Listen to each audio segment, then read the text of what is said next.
So, continuing the story from Bulawayo, we picked up and began our journey to Domboshava, our rural homestead just a few kilometers outside of Harare, and here's how it went.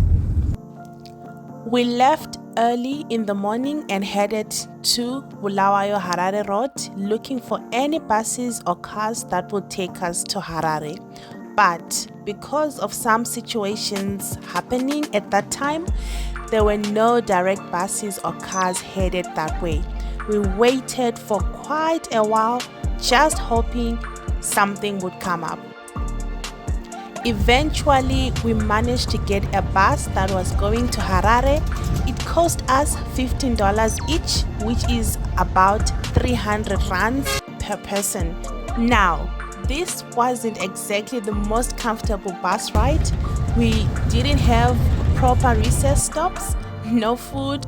The bus stopped mainly at ranks along the way to pick up and drop off passengers. First, it was in Gweru, then Kwekwe and Kadoma. And honestly, I had never been to any of these ranks in my life, so it was a really interesting and eye-opening experience.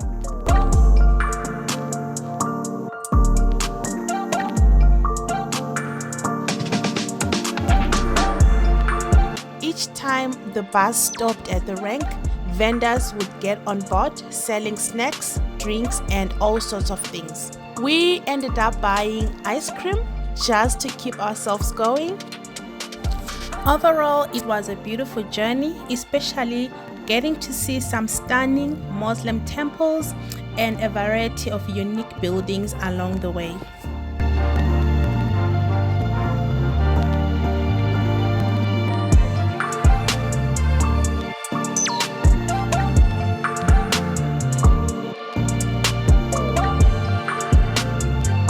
And just when we thought the day couldn't get more stressful, our Airbnb cancelled on us last minute.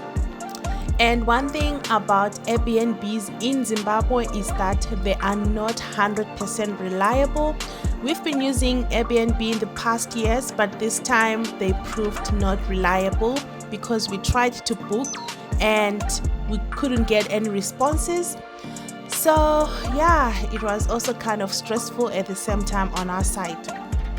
So while we were on the road, we were trying to sort out refunds from our cancelled Airbnb bookings.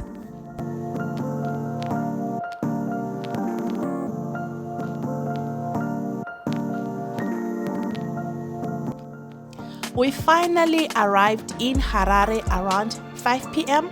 and honestly, the first thing on our minds was food and bathrooms. We stopped at Chicken Inn, a popular local fast food spot known for its fried chicken. Pretty similar to KFC or your Chicken Licken in South Africa. A two-piece chicken cost almost like $3.50, but since they didn't sell it as full meals, you had to add your drink separately for around 50 cents to $1 depending on the brand. Interestingly, Chicken Inn is the only fast food place in Harare that accepts the South African rands. We ended up paying a total of 200 rands for both our meals, which is around 10 US dollars when you compare it to US dollars. So just to help you do the maths, a $5 note is equivalent to 100 rands. After finishing our meal, we were so full and found ourselves admiring how spacious and well maintained the Chicken Inn dining area was. It's still just as good as ever.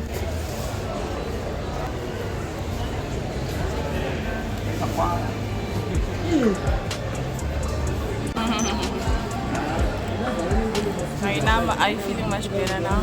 Yeah. After having our meals, we looked for a place to sleep in town, which is in the upper streets of Harare, and we ended up checking in to a bed and breakfast. It was such a relief to finally find somewhere to sleep, and because it was getting late at night. And the best part was that this place had Wi-Fi, had a hot shower, clean and comfy bed. It was exactly what we needed just to recharge.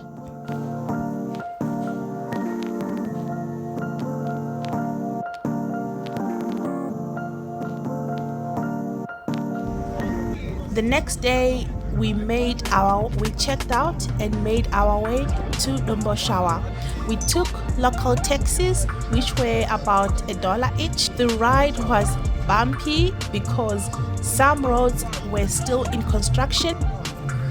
In the next clips, I'll show you what the road to Domboshava looks like. Just after we passed Headcliff neighborhood, some sections were still under construction, while others were smooth and well paved. But in overall, it's definitely a positive work in progress.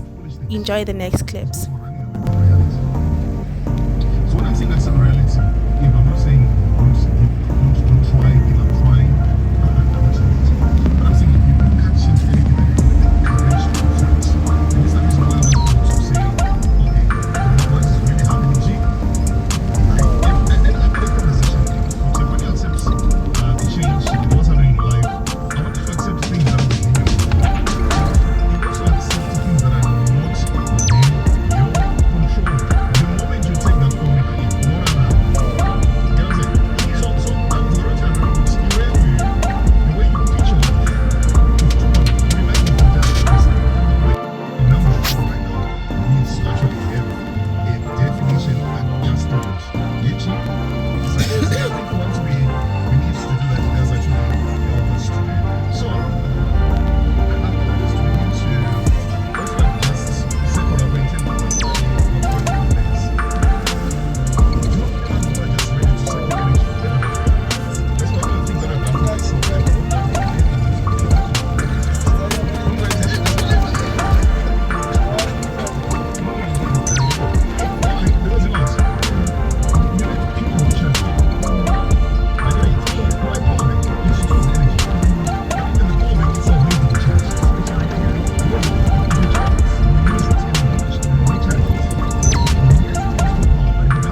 that's where you need to position yourself and say, okay, what can I do to get from information?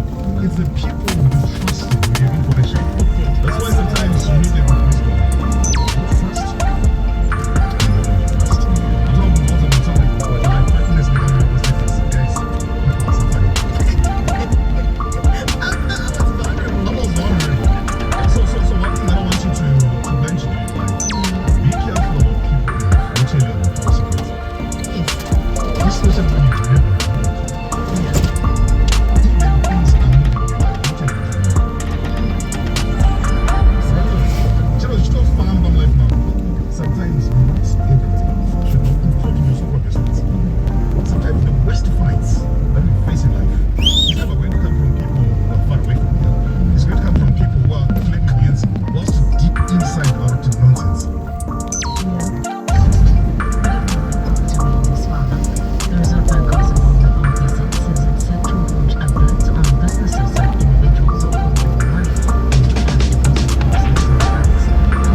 finally arrived at a place called Showgrounds, one of the fastest developing and busiest areas in Domboshava. The place is buzzing with activity. You'll find shops, pharmacies, mukuru outlets, hardware stores, pretty much anything you can think of.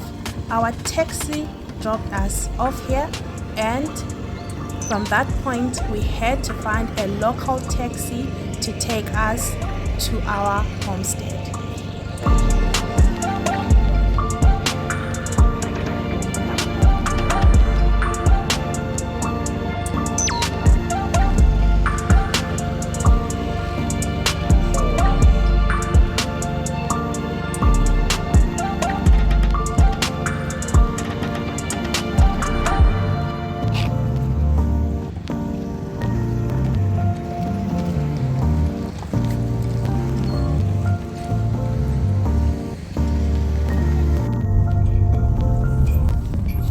We finally found a local taxi that took us straight to our homestead.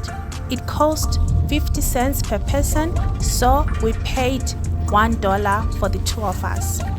What really stood out though was the seating arrangements. There were 4 people squeezed onto the front seat, with the 4th person literally sitting on the driver's lap. It seemed like a way to maximize profit, but it was definitely unsafe.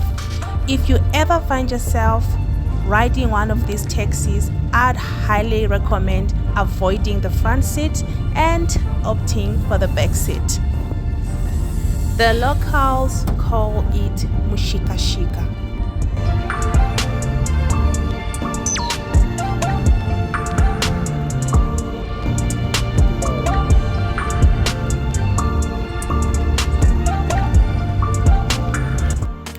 We finally arrived at the homestead.